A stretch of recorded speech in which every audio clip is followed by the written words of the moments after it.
warahmatullahi wabarakatuh. Hamdan syukurillah.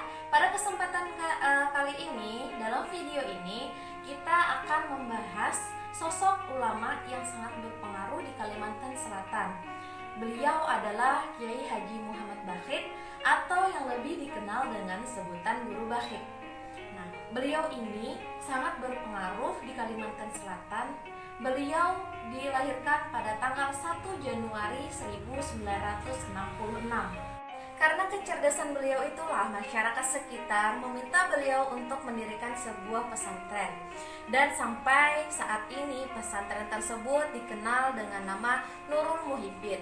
Pada saat itu beliau masih berusia 19 tahun. Karena keilmuan beliau yang sangat mendalam, sampai-sampai beliau menjadi mursyid Tarekat Alawiyah. Beliau juga mengingatkan betapa pentingnya mengamalkan ilmu, karena ilmu tanpa diamalkan tidak akan ada faedahnya.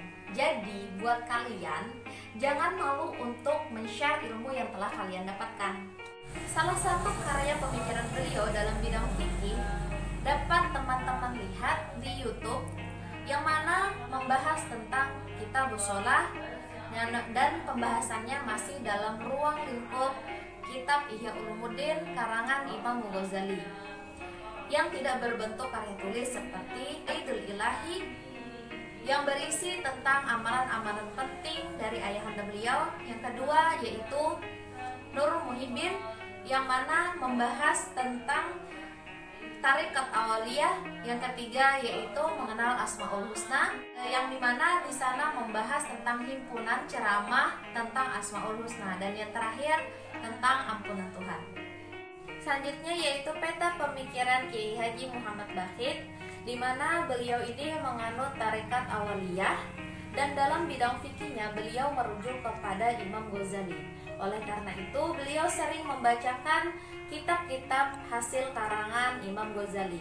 Nah, jadi dari situ dapat kita ambil kesimpulan bahwa beliau ini menganut mazhab Imam Syafi'i, dan untuk fatwa hukum fikihnya beliau selalu menggunakan qaul-qaul mu'tamad.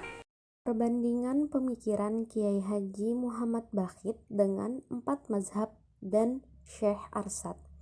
Yang pertama yaitu Kiai Haji Muhammad Bakhit tentang sujud sahwi. Beliau mengatakan bahwa sujud sahwi itu dilakukan setelah tasyahud akhir dan sebelum salam. Kemudian Syekh Arsyad Al-Banjari mengatakan bahwa sujud sahwi itu dilakukan sebelum memberi salam dan sesudah tahiyat akhir. Kemudian Imam Syafi'i mengatakan bahwa sujud syahwi itu dilakukan sebelum mengucapkan salam selamanya.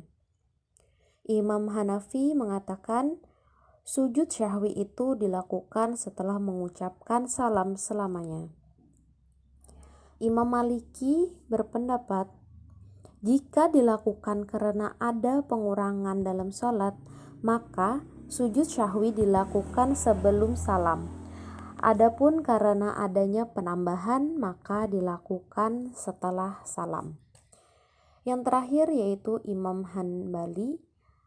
Beliau berpendapat sujud syahwi tidak dilakukan sebelum salam, di mana Rasulullah SAW melakukan sebelum salam, dan dilakukan sesudah salam, di mana Rasulullah SAW melakukannya sesudah salam.